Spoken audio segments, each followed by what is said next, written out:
Good day, everybody. This is Doc Maying Pilapilamante giving you the second part of the Zoot 115 lecture, and we are now on the discussion on the dairy cattle. For today, we're going to discuss the second topic, which will be on the breeds and selection. And we start with the dairy breeds. And these dairy breeds would preferably be in an environment of less than -1 to about 10 degrees Celsius. So here in the Philippines, we can attain that in our highlands, no? But quite rare that we get even at 10 degrees for our places like in Baguio, in Tagaytay, and in Bukidnon. So we know that all of these listed breeds here are imported, and you can already see beside would be their originating country. You know, we have Ayrshire from Scotland, we have Brown Swiss from Switzerland, Guernsey from the Channel Islands, and Holstein Friesian from the Netherlands. Jersey is also from the Channel Islands, but these Channel Islands are actually a group, and one of the island name is Jersey, and the other island name is Guernsey. And lastly, we have the Milking Shorthorn, which is coming from England. So from our laboratory, it was already mentioned that the Milking Shorthorn is some kind of a dual breed, because we have also seen it from the beef cattle side, but it's called as just Shorthorn, no? But when more of the dairy side has already been emphasized on the upbringing, or like the breeding of the animal towards into the lactating characteristics, then it's really now more of the Milking Shorthorn. Now we go straight to Ayrshire, and this is an adult cow weighing about 450 to 600 kilograms. You be particular with its markings because you might confuse it with the other breeds such as the Guernsey. But with this one, you see more of a little red patches rather than with Guernsey. And it typically has these red and white markings, and the red spots can range from a shade of orange to a dark brown. Our desired traits for the Ayrshire would be its hardiness, and the undesirable ones would be the lack of heat tolerance, as it is expected with all of the temperate breeds. And then most of the ones that we also want from this breed would be its conformation, which is more conformative to the dairy type, which means that it's lean, it has a big barrel, and it has a good udder. Next, we proceed with the Brown Swiss, and it can look gray and dark brown, tan, or even almost white in color. And their hooves, see here, their hooves and then their muzzle and snout are usually black. And it has the second highest annual milk yield of over 9,000 kilograms, or about 20,000 pounds per annum. So the milk contains an average 4% butterfat and 3.5% protein, making their milk excellent for production of cheese. For our desirable traits, we also like it as it is hardy, and it's a less big of a size as compared to the other temperate breeds. So in terms of managing it, it needs less maintenance in terms of food. And it's very docile, and it gives us the high percentage of milk fat and solids, which we like if ever we're into cheese production. Same as Ayrshire, we don't like its lack of heat tolerance. And that also goes with all these temperate breeds having the lack of stick tolerance. Next, we have the Guernsey. As mentioned earlier, you might mistake it with the Ayrshire, but you see here that the red markings are more extensive than the Ayrshire. And it can be orange or red and white in color. and is particularly renowned for the rich flavor of its milk, as well as its hardiness and docile disposition. Okay, so we want the quality of its milk appearing to even as yellow. So it means that it's very rich, no, in terms of the total solid and milk fat.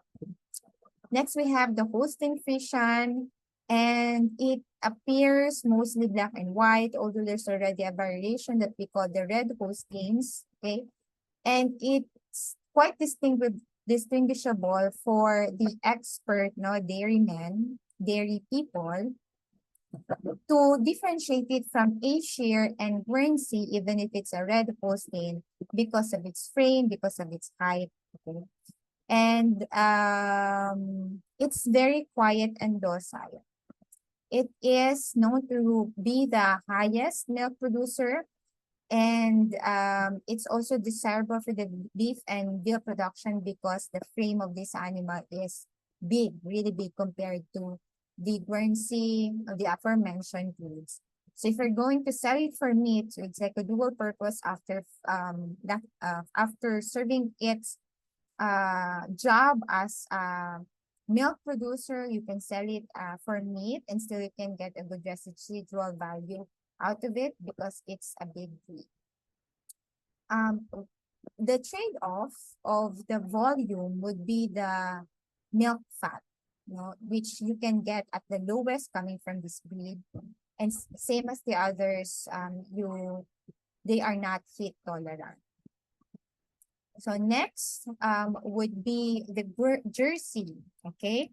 And they are light fawn to black and from white spotted to solid in marking. And you see the two cows in front are solid in marking. They are light fawn, but their extremities are also dark colored. You see the nose, and then the muzzle, the snout is dark colored together with their legs. But some variations would also be seen on the cow at the back, where you see it quite white, no? A little lighter, much lighter than the light fawn that we see here in front. The tongue is also usually black or lead colored. The outstanding characteristic or behavior of these animals would be they tend to be more nervous than the others and sensitive in disposition. So same as the Guernsey, we like the yellow milk out of this breed, and they're small, no? They would be the smallest of the dairy breeds. So in terms of feeding, it would need less requirements. Okay. But if you're after also selling them after you have milked them for beef and veal production, so that may be a disadvantage for you because they are small. Okay. And lastly, we have the milking shorthorn, and these are average size breed with mature cows averaging 140 centimeters or 55 inches in height, no? At the tail head, and weighing 640 to 680 kilograms, or about 1,410 to 1,500 pounds. So they are red, polled, or means that they are not horned. They are red with white markings in their underbelly or in their udder. And some may appear roan, no? Red or roan. Okay? Going forward, they are very easy to take care of, very easy to take care of, and because of their beef type aspect, they have the highest calving ease amongst the temperate dairy breeds, and they are early maturing and excellent in fertility. So that's actually what they got from the beef part of this breed, no? And undesirable trait would include some genetic defects, and depending on the location, there may be low prices for the roans that are for sale. So same as how we have here in Batangas, but this is for beef cattle. Most of the growers here or buyers do not prefer purchasing the colored beef cattle. So they prefer if it's Brahman or an upgrade, they should be as white as possible, no? Because they think that the brown ones are difficult to manage or they get easily sick. But from what I have observed, no, one of the reasons why the white, no, the beef cattle, the white Brahman, okay, are better to take care of because they are really tick resistant, no? And only the brown ones would get the ticks, even if they are housed in one pen or one barn, no? So this may be it as well, no? Because of they have been no transferred, no, or they have shifted to the dairy breed, so then they lost some of the tick resistance that they get from being a beef breed before, mainly being a beef breed before.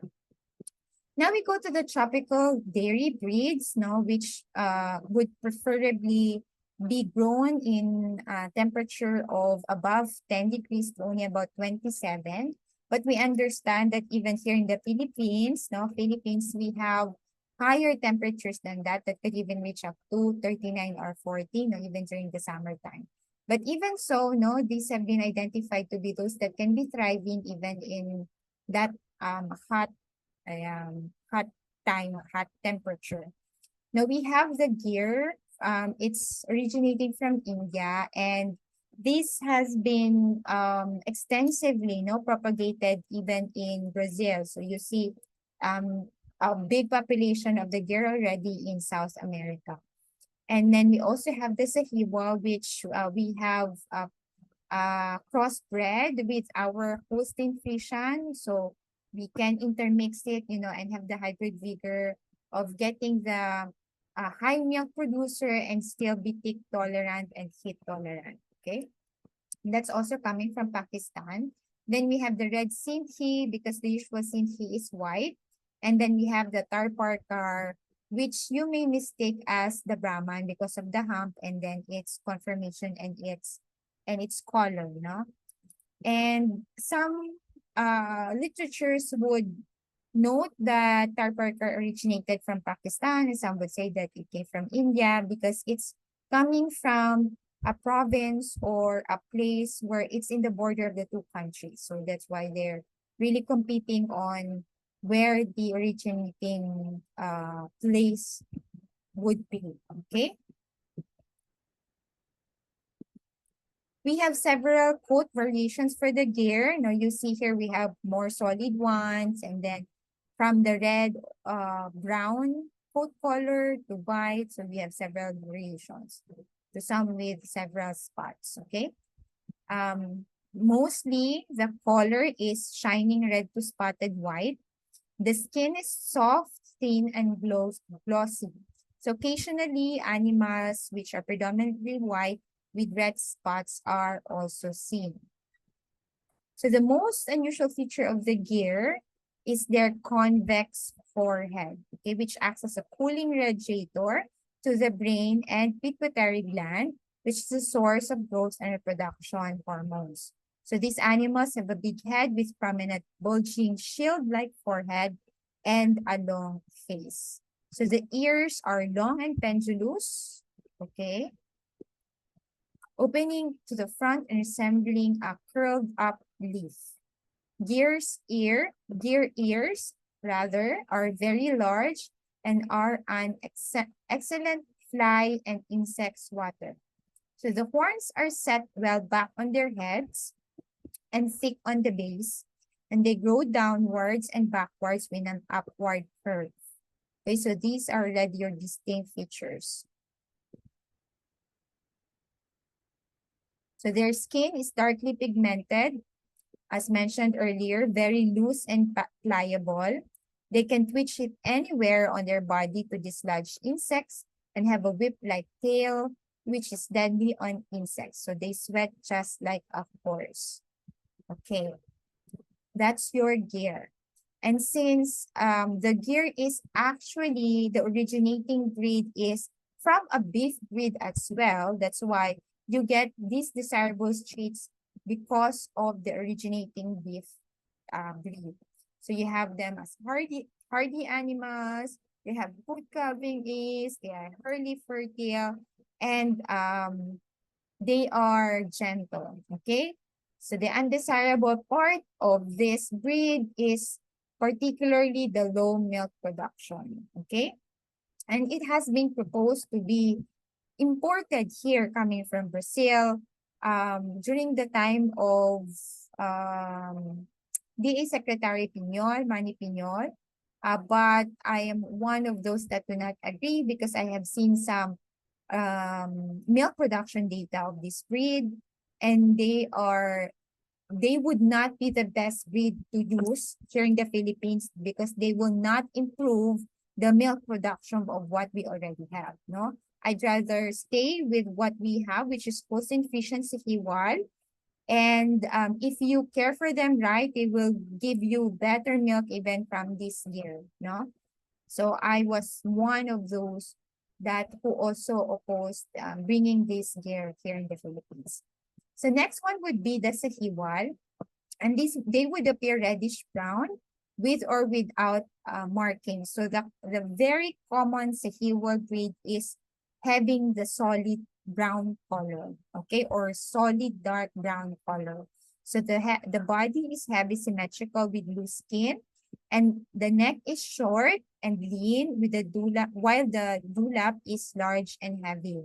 So the hump is massive in males and frequently fall to one side, of which we do not see in our crossbred dairy cattle because they are already an intermixed together with the Holstein Friesian. So we don't readily see the hump anymore, okay? So it's like the base breed is the Holstein Friesian, and we just interfuse it with a few Sahiwal so that at least we can take advantage of the heat and take tolerance out of this breed. Okay. Okay, so see our desirable traits here. And then the undesirable trait would be lowering the milk production potential of the Holstein Friesian, and they would not be good in cold environments, no? So what we really want would be the hybrid fighter of the two breeds. Next, we have the red Sindhi, which color varies from the red to dark red to dun yellow, and some specks of white observed, but no white patches seen. So again, this would be a solid marking.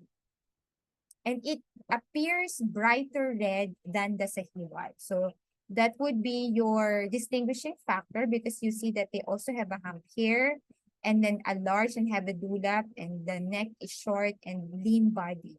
But the color is significantly brighter in red than that of Sahiwal. So you see same desirable and undesirable traits as the Sahiwal. Okay, lastly, we have the Tarparkar. This is also known as the white Sindhi. It appears white and gray along backbone that is of a gray stripe. The color deepens when pregnant and in winter. Because in India, their northern part has winter. They are strongly built, medium-sized, with straight limbs and good feet, with an alert and springy carriage. They are animals that are not handled frequently, and they are apt to be wild and vicious. So they are not that docile. The head is medium-sized, and the forehead is broad and flat or slightly convex. And you can see that it's really flat as compared to the deer that is significantly convex and has a wide forehead. Okay, the front of the horn, okay, that's really different because it's just short and going up, okay? They're practically in one plane. The skin between the eyes is often wrinkled, but we cannot appreciate it in this picture. And the eyes are full and bright, and the eyelashes are black, and there's a small ring of black on the eyelids. So the ears are somewhat long, but they are not pendulous. So it would go just sideways. Okay, semi-pendulous only, and it would face forward, like you see here, or a little sidewards, like this one. The horns are well set apart and curving gradually upwards and outwards, in the same line as that of the poll, with blunt points inclined inwards. So a small portion of the skin with hairs extends over the base of the horns. So in the males, the horns are thicker, shorter, and straighter than in the females. So the hump in males is moderately well developed, firm and placed in front of the withers, and the dewlap is of medium size and the skin is fine and mellow. So the sheath in the males is of moderate length and is semi-pendulous. So this would be the sheath here. And the navel flap in the females is prominent. Okay, so this is the navel flap. So this is a female because of the other here. Okay, the shoulders are light and legs are comparatively short, but in good proportion to the body. So the hooves are hard and black, of moderate size, and have no tendency to turn out. So they would really just appear straight. Now that's your Tarpar car. Now we have this data of the performance of temperate breeds here in the Philippines. And we see that the Holstein Friesian can do fairly well, no, even producing 22 kilograms, the Jersey at 13, and then the Brown Swiss at 17. So we mainly have a crossbred of the Holstein Friesian and Sahiwal, and we have a low population of Jersey, and very, very few to none of the Brown Swiss as of the moment. And you see that the lactation period is ideally would be at least 270 days. So they are really performing well here in the Philippines for as long as you give them the right inputs and a good living condition. Okay, next we have this data out of the tropical dairy breeds. And the lactation would be best with the Sahiwal, but so far, see how the Tarpar car, especially the gear, would be less than the standard 270 desired lactation days. And the daily average would be fairly low compared to the temperate dairy breeds and only producing at most 8 for the Sahiwal and 6 for the others.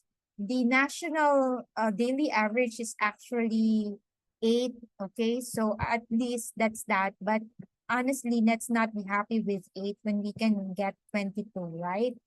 Okay, and we see comparing the average weight of the male and the female. We have the Sahiwal as one of the largest, no, in terms of the male average body weight.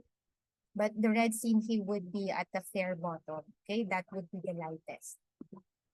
Being shown to you now would be some of the pictures of our crossbred Holstein Friesian and Sahiwal.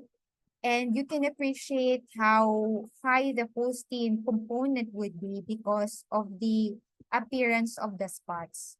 But the color here, see, it's dark brown. So that's how you see the Sahiwal component being infused. Next, you also have a herd, no? Meron tayong solid marking. So we can expect that the Sahiwal is higher in this animal as compared to, let's say, this one.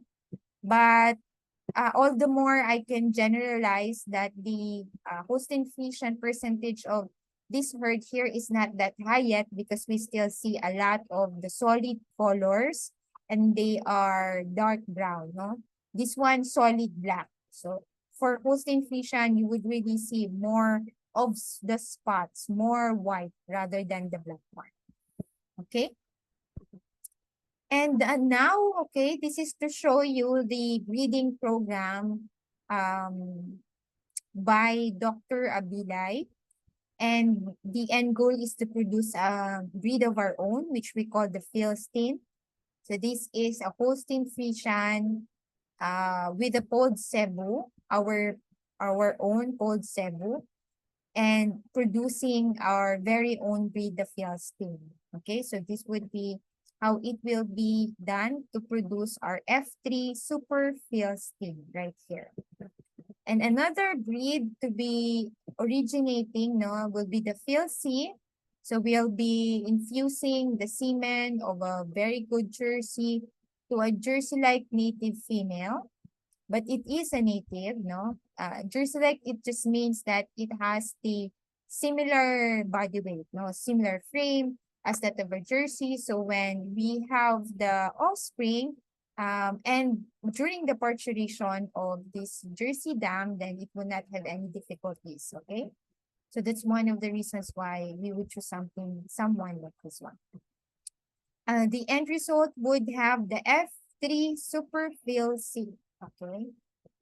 With a predicted milk of daily output of 15 kilograms, which is higher than what we can expect from our native, but a little less coming from the Jersey. Okay, so we have already produced actually Philistine bulls that have been reared here in D3, but these are no longer present at the farm, okay? But we have them as semen straws, no, at least. And the breed here would be 7/8 Holstein and 1/8 Cebu. So this is now so this is JB2 because it's Johnny Abila. Johnny, sorry, Johnny. Yeah, Johnny, but not it. Johnny. Yeah, Johnny. I can remember the B component. Okay, and so the average milk per day predicted to be about 40 kilograms per day. And so see, that's very high. And then another Philistine bull would be also producing about 40 kilograms per day. And that is producing coming from a 3/4 Holstein of D3 used with hallmark semen straw, and then another one, the sire is Envision semen straw. Over time, these have been the Philistine Jersey and Philcy heifers produced, and they are located in Bohol, no? Bohol. They have been raised in Bohol. Another project by the Bureau of Animal Industry is the propagation of the Siquijor native cattle and understanding their genetics. So it was identified that they have the A2 gene, which would be the milk that is that milk that can be taken by lactose intolerant people, no? So we want to propagate animals producing milk with A2 gene so that it can be another market. No? It can be valued as another market. It can be marketed as high value milk because it can be now taken in by lactose intolerant consumers. Okay. They are heat tolerant and disease resistant or more disease resistant cattle breed. Okay. And this would be a comparison of the production averages of the breeds that we have here, no? So the highest one would be Holstein Friesian, followed by the Aussie Red. The Aussie Red is Red Holstein coming from Australia. And then we have the Jersey, and at the bottom would be the Siquijor native cattle. So even so, they would be the least milk producers, but the percent fat is very superior together with the protein, no? So it's not on the production, in the quantity, but on the quality of the milk being produced by our Siquijor native cattle. Okay, so these are the products, no, out of our Siquijor native cattle being hand milked in Bohol.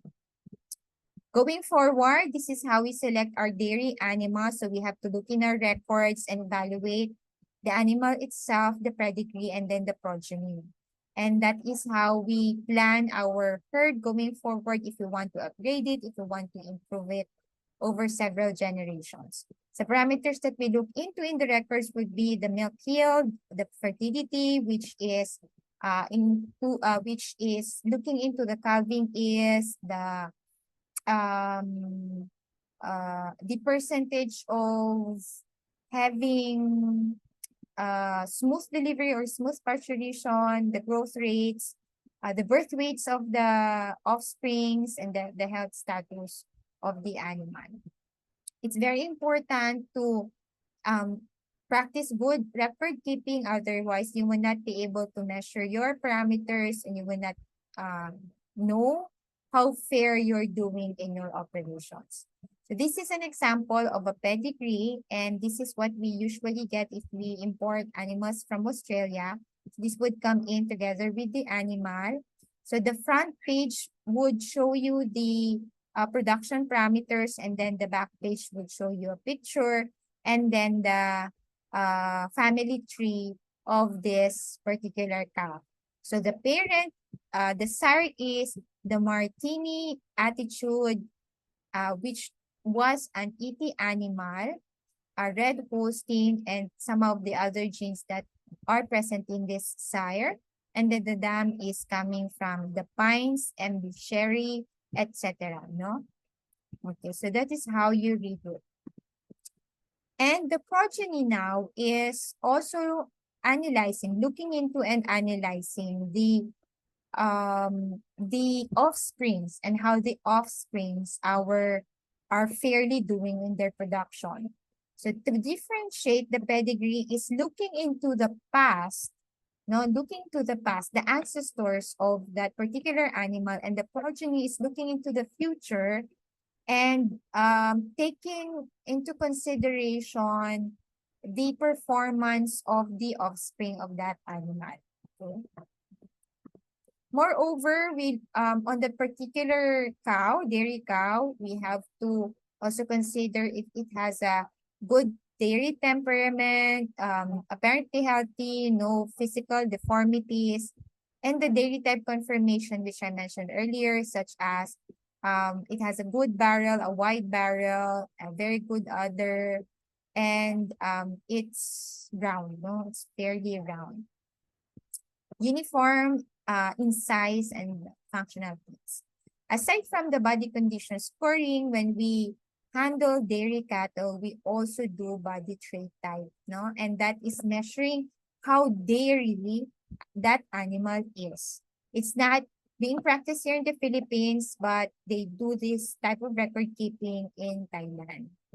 And they have this even special ruler to show, so that you can see that at this level of the hock, then you can get the height of the animal. The selection criteria now, looking into the body trait type of the dairy cattle, the first category would be on the general appearance, and these are the parameters that you would further look into. Okay, next would be the dairy cattle, how angular the body is of that cattle, just fairly fair size, not too thin or not too fat, and the body is smooth and open. It's important to have a rump that is well sloped, wide, and strongly anchored, and this would be related to the calving ease of the animal, okay, and the fact of the risk of getting metritis. So this part is important as the others. Okay, so we measure in the ramp angle, which would compose 42% of the 10%, and then the thin width, 26% of the 10%, and then the long strength. So I have been measuring several cows, and over time, it can really be appreciated, analyzed and appreciated, that if you are doing your herd build up correctly, and choosing the proper pairings of the dam and then the semen straw, you can really see an improvement even with just one generation, not only on the milk production, but on the body dairy type of the animal, no? Because all of these parameters, if it within the standards of the body trait type, it would result to having higher milk production. Okay, so that's the reason why we want to monitor the improvement over the generations. Going further, we have the feet and legs, and we want them to be as well, not as wide, but like fairly wide possible, because this would mean that if they are in equal in length, no, the one in between these legs, which would be at for the hind legs, the other, it means that the other is big. For the forelegs, it means that the chest is big. When the chest is big, the lungs and the heart are big, and which you would want, okay, not abnormally big, no, just, the standard size big, so that you would have good blood circulation, good oxygenation, and that would also relate to high milk production. Okay, so greater resistance to lameness and any foot diseases, and relating to the animal being healthy and producing more milk. As mentioned earlier, so we measure these parameters. The 25% would compose of, if you add this all, that would be 100%, and that 100% would correlate to 20% weighing, correlating to the 25% weight to the overall body trait type. Okay, so see how important the feet and legs would weigh, because it's 1/4 of the total component of the body trait type. As compared to the one previously shown, it was just 10%. Okay. Going forward, we now have the body capacity. So it's also related to what I have mentioned earlier. Then we have the dairy strength, no? Okay, also related to what I've said earlier. And all of these measurements, no, to compose 25%. So it's now we're already more than half, kasi we already have the dairy strength at 25%, feet and leg at 25%, and then the first one shown to you, the general appearance at 10%. Okay. So the remaining is 40%, and that would be on the mammary system. Okay, since this is a dairy cattle. So we want it to be big, to be strong, with strong ligament, strongly attached. Okay. The blood veins are prominent, because we know that we really have to have that good blood circulation to produce the milk. Okay. Okay, and then we have several measurements that we have to do relating to the mammary system, because it weighs the most in the BTT at 40%. Okay.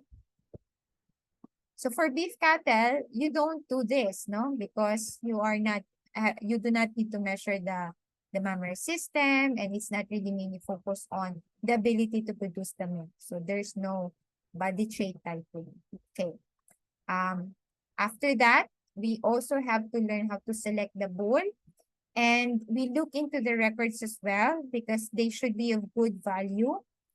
Right now, all over the world, we are more on doing AI in artificial insemination. So we use frozen semen straws for that. And we have a registry that is being updated every year. And that's where we choose the best semen straw. And this semen straw, they are mainly produced from the United States, and they travel over the world, and they also reach the Philippines. So even if, we're a developing country, we can also access these really best semen straws, and we can also buy them. Of course, they're just really priced differently as compared to those that are the bottom of the list already. Okay. So this is how I was preparing the records of our bulls in my former employer. So I was looking into the pedigree, the progeny, and then the disease testing, the birth date, no? So I put it into like a catalog, so at least we can show it to our clients, because we have a semen collection facility inside the farm. And this is how a brochure would look like of semen straws coming from the United States. And even if they are coming from, let's say, the UK or the Australia, the pattern would be the same. So if you can read the catalog from the US, definitely you can also understand if the catalogs are coming from the other cement producing countries. Okay. Lastly, these our reasons to call the animal if they do not hold into our standards. So the number one reason would be the low milk yield. So for commercial farms, no, our standard is they should be producing more than our national average, no, 8 kilograms daily. For the smallhold farmers, no, it depends on how they calculate if they're still gaining or they still have income over cows producing just 8 kilograms, then they can maintain them, no? But if not, no, it's also advisable that they let go of them. It's important that you record, no? You record, you measure if the animal is able to pay for itself, no? It's not a herd calculation that the bigger producer is saving the lowest producer, no? It's pulling your average. So over time, you have to really decide of letting go of the poor producer so that at least your average gets higher, and that means you're improving over time, okay? So you also have to consider calling your problem breeders, and we usually give them up to 3 times, then another round with natural mating with a bull. And if they don't really get pregnant by the 5th attempt, we really have to let go of them. If it's impossible, if it's getting difficult to take care of them, because they become dangerous, so we also have to get rid of them. Same as with the vices and any other health conditions such as lameness, chronic mastitis, and so forth. Okay. This ends our lecture for today, and I hope you learned a lot from the breeds and selection. Goodbye.